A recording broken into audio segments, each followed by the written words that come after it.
وذنب لا یغفر، اور ایک ایسا گناہ ہے جو معافی نہیں ہوگا، اور ذنب یجازا فیہ، تیسرا ایسے گناہ ہے جس میں بدلہ لیا جائے گا۔ تو تین قسم کے گناہ ہوں گے، ایک تو گناہ ہے ذنب یغفر، جو اللہ تعالیٰ کی طرف سے معاف کر دیے جائیں گے آخرت میں۔ یہ کون سے ہیں؟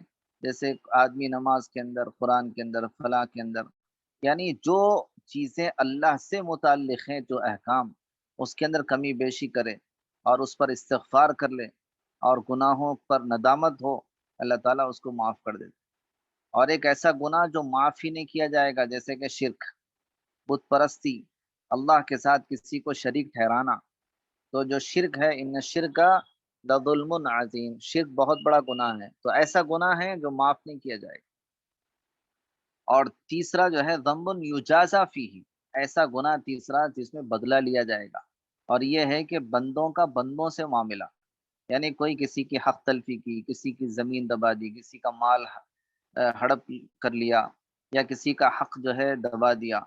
تو دنیا کے اندر آدمی کسی کے ساتھ ناانصافی کا، حق تلفی کا معاملہ کر لے، تو کل آخرت میں اللہ تعالیٰ اس کے ساتھ اس کا بدلہ لے لیں گے، یعنی دونوں کو کھڑا کر کے دونوں کے مقدمے کو یعنی پیش کیا جائے گا، ان کا معاملہ وہاں سلجھایا اور حل کیا جائے گا۔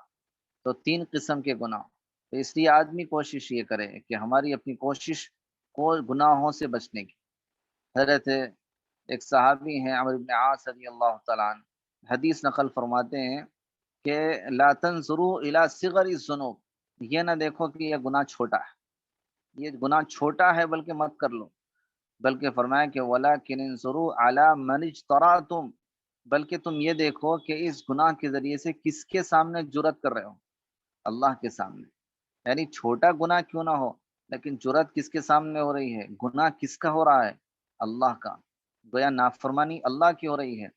تو آدمی اللہ کی عظمت کو، اس کی قدرت کو اور اس کی جو ہے بادشاہت کو دیکھے، پھر اس کے جب آدمی ان چیزوں کا استحضار کرے گا، تو یہ نہیں ہوگا کہ یہ چھوٹا گناہ ہے کر لیں گے، یہ بڑا گناہ ہے اس سے بچنا چاہیے، یہ چیزیں ختم ہو جاتی، چاہے چھوٹا ہو چاہے بڑا ہو۔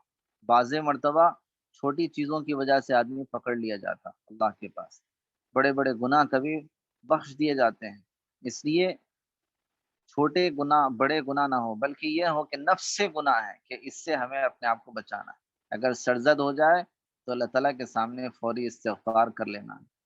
تو یہ وہ چیزیں ہیں جس کے ذریعے سے آدمی اپنی آخرت کو اور اپنی قبر کی منزل کو بنا سکتا ہے، کہ جس کے ذریعے سے اس کی اپنی قبر اس کے لیے جنت کا باغ بن جائے، اس کی اپنی نیکیاں اس کے لیے آخرت کا ذخیرہ بن جائے۔ تو یہ چیزیں جس سے ہم اپنی زندگی کو سنوار لیں۔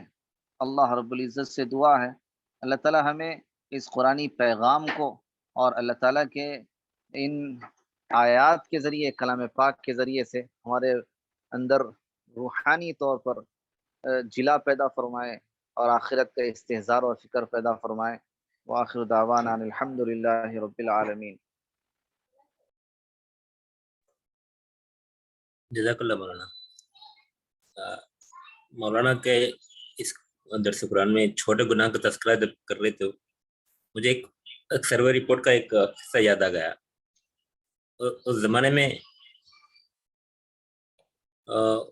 ڈیتھ ریٹ کا سروے کیے تھے، کہتے لوگ شیروں سے جتنے مرے اور مچھر سے جتنے مرے، تو زیادہ تر پہ دنیا بھر میں مچھر سے زیادہ لوگ مرے بنسبت شیروں سے، تو چھوٹے چھوٹے جانوروں سے زیادہ لوگ مرے۔ تو چھوٹے چھوٹے گناہ دکھے نہیں آتے، لیکن ہم کو بہت بڑا نقصان بھی کر دیتے ہیں۔ بہت اچھی مثال ہے، ماشاءاللہ، صحیح بات ہے، بہترین مثال ہے، جزاک اللہ خیر۔ اور مولانا میں آپ سے ایک سوال کرنا چاہ رہا ہوں یہاں پہ۔ جی جی یہ روز جزا کے ہم داخل ہوں گے بول رہے ہیں، لیکن جی جی آپ صلی اللہ علیہ وسلم میں معراج کے وقت آسمانوں پہ جنت اور جہنم دیکھے ہیں، لوگ جی جی وہاں پہ ان لوگوں کو پائے، جہنم میں اور جنت میں لوگوں کو پائے دیکھے ہیں، تو جی جی اس جی کا کیسا ہے مولانا؟ اس کا ہاں بالکل بہترین سوال ہے۔ دراصل آپ علیہ الصلاۃ والسلام نے جو چیزیں دیکھی ہے وہ اس کی مثالی صورت،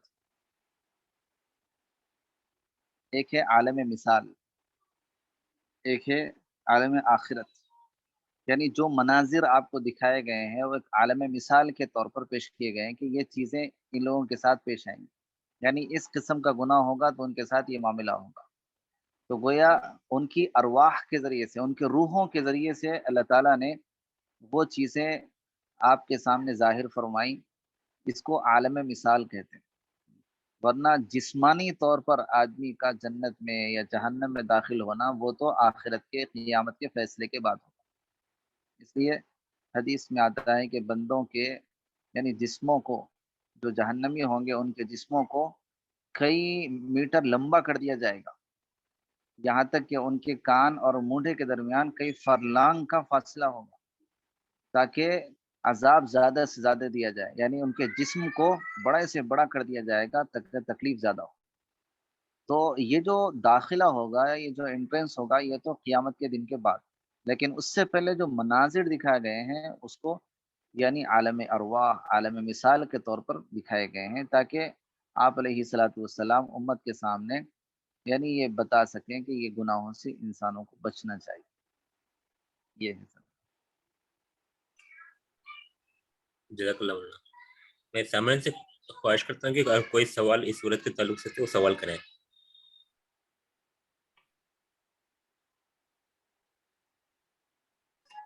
آپ لوگ چاہے اپنے انمیوٹ کر سکتے ہیں اپنے مائکس کو، انمیوٹ کر کے کچھ سوال رہے تو سوال کریں.